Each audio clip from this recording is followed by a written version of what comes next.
Super Toys Last All Summer Long by Brian Aldiss. In Mrs. Swinton's garden it was always summer. The lovely almond trees stood about in perpetual leaf. Monica Swinton plucked a saffron-colored rose and showed it to David. "Isn't it lovely?" she said. David looked up at her and grinned without replying. Seizing the flower, he ran with it across the lawn and disappeared behind the kennel where the mower crouched, ready to cut or sweep or roll when the moment dictated. She stood alone on her impeccable plastic gravel path. She had tried to love him. When she made up her mind to follow the boy, she found him on the courtyard floating the rose in the paddling pool. He stood in the pool engrossed, still wearing his sandals. "David, darling, do you have to be so awful? Come in at once and change your socks and shoes." He went with her without protest into the house, his dark head bobbing at the level of her waist. At the age of 3, he showed no fear of the ultrasonic dryer in the kitchen, but before his mother could reach for a pair of slippers, he wriggled away and was gone into the silence of the house.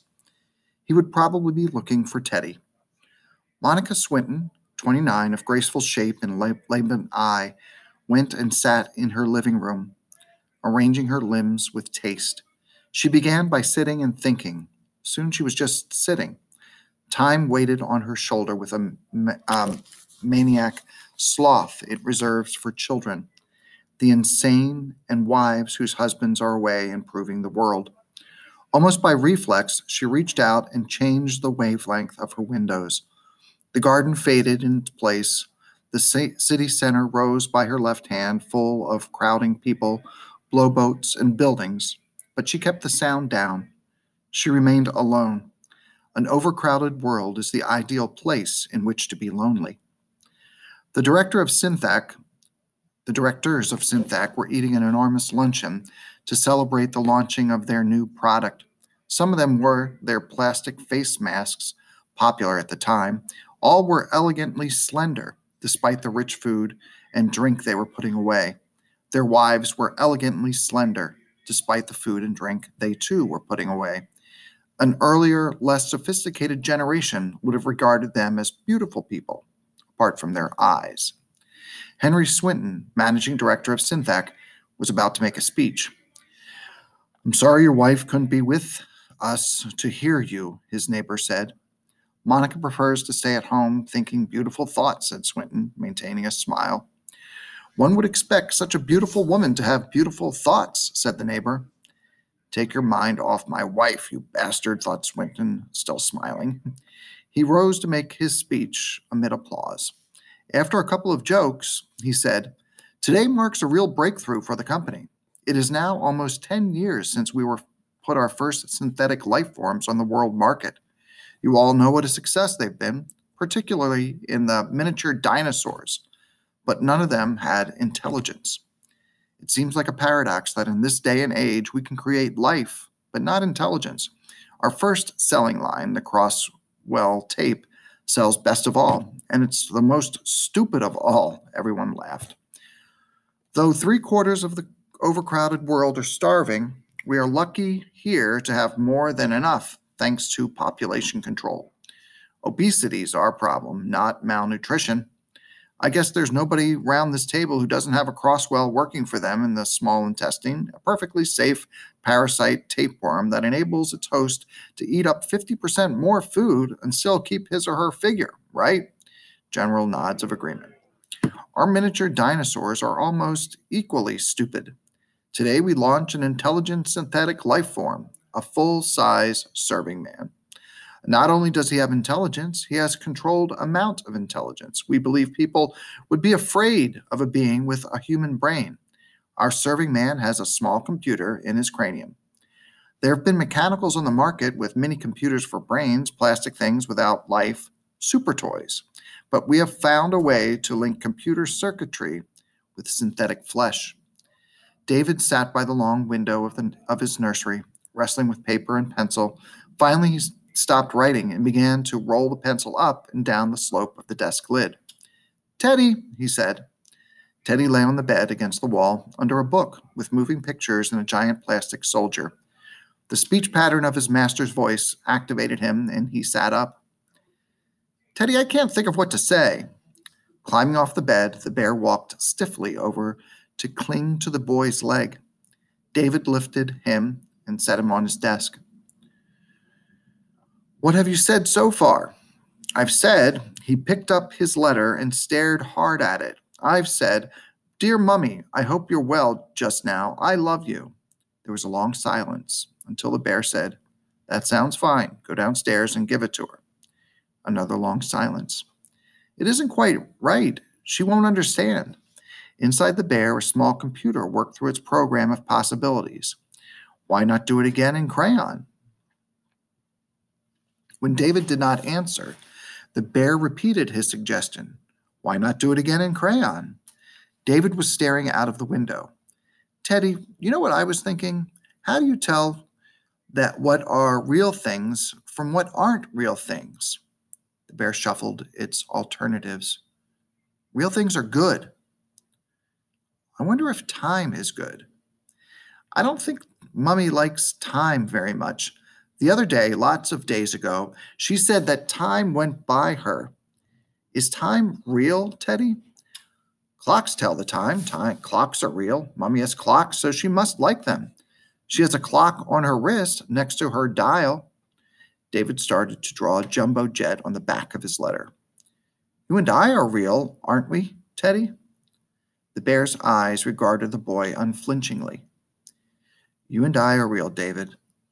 It specialized in comfort. Monica walked slowly about the house. It was almost time for the afternoon post to come over the wire. She punched the post office number on the dial on her wrist, but nothing came through. A few minutes more. She could take up her painting, or she could dial her friends, or she could wait till Henry came home, or she could go up and play with David. She walked out into the hall to the bottom of the stairs. "David!" No answer. She called again for a third time. "Teddy?" she called in sharper tones. "Yes, Mummy." After a moment's pause, Teddy, head of golden fur, appeared at the top of the stairs. "Is David in his room, Teddy?" "David went into the garden, Mummy." "Come down here, Teddy." She stood impassively, watching the little furry figure as it climbed down from step to step on its stubby limbs.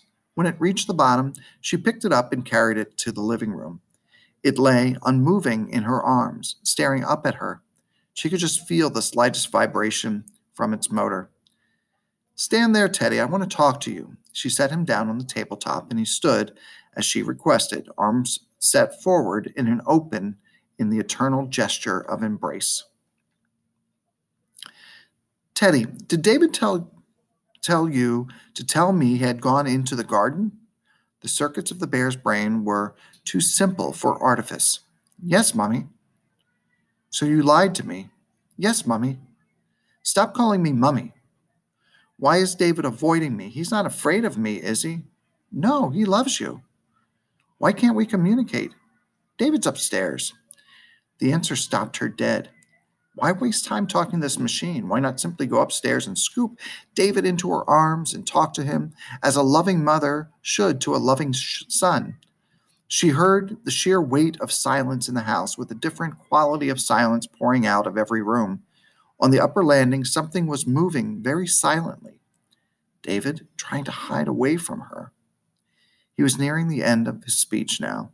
The guests were attentive. So was the press, lining two walls of the banquet chamber, recording Henry's words and occasionally photographing him. Our serving man will be, in many senses, a product of the computer. Without computers, we could never have worked through the sophisticated biomechanics that go into synthetic flesh. The serving man will also be an extension of the computer, for he will contain a computer in his own head, a micro-miniaturized computer capable of dealing with almost any situation he may encounter in the home. With reservations, of course. Laughter at this. Many of those present knew the heated debate that engulfed the synthetic boardroom before the decision had finally been taken to leave the serving man neuter under his flawless uniform.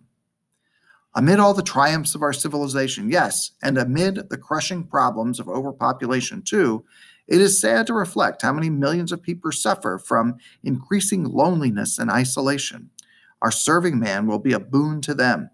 He will always answer, and the most vapid conversation cannot bore him.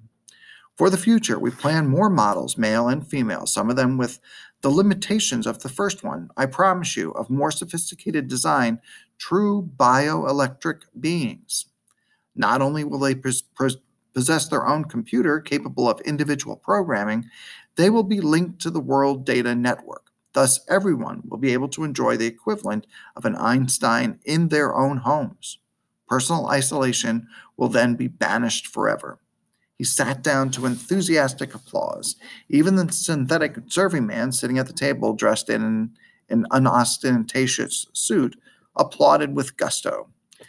Dragging his satchel, David crept round the side of the house. He climbed onto the ornamental seat under the living room window and peeped cautiously in. His mother stood in the middle of the room. Her face was blank. Its lack of expression scared him. He watched, fascinated. He did not move. She did not move. Time might have stopped, as it had stopped in the garden. At last she turned and left the room. After waiting a moment, David tapped on the window. Teddy looked round, saw him, tumbled off the table, and came over to the window. Fumbling with his paws, he eventually got it open. Power off. They looked at each other. I'm no good, Teddy. Let's run away. You're a very good boy. Your mommy loves you. Slowly he shook his head. If she loved me, then why can't I talk to her? You're being silly, David. Mommy's lonely. That's why she had you. She's got Daddy. I've nobody except you, and I'm lonely. Teddy gave him a friendly cuff of the head. If you feel so bad, you better go to the psychiatrist again. I hate that old psychiatrist. He makes me feel I'm not real. He started to run across the lawn. The bear toppled out of the window and followed as fast as its stubby legs would allow. Monica Swinton was up in the nursery. She called to her son once and then stood there, undecided. All was silent. Crayons lay on her desk. Obeying a sudden impulse, she went over the desk and opened it. Dozens of pieces of paper lay inside.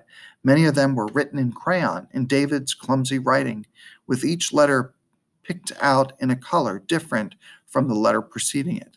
None of the messages was finished. My dear Mummy, how are you? How are you really? Do you love me as much? Dear Mummy, I love you and Daddy, and the sun is shining. Dear Mummy, Teddy's helping me to write you. I love you and Teddy. Darling Mummy, I'm your one and only son, and I love you so much more than sometimes. Dear Mummy, you're really my Mummy, and I hate Teddy. Darling Mummy, guess how much I love? Dear Mummy, I'm your little boy, not Teddy. I love you, but Teddy. Dear Mummy, this is a letter to you to say how much, ever so much. Monica dropped the pieces of paper and burst out crying. In their gay, inaccurate colors, the letters fanned out and settled on the floor. Henry Swinton caught the expression at home in high spirits and occasionally said a word to the synthetic serving man he was taking home with him. The serving man answered politely and punctually, although his answers were not always entirely relevant by human standards.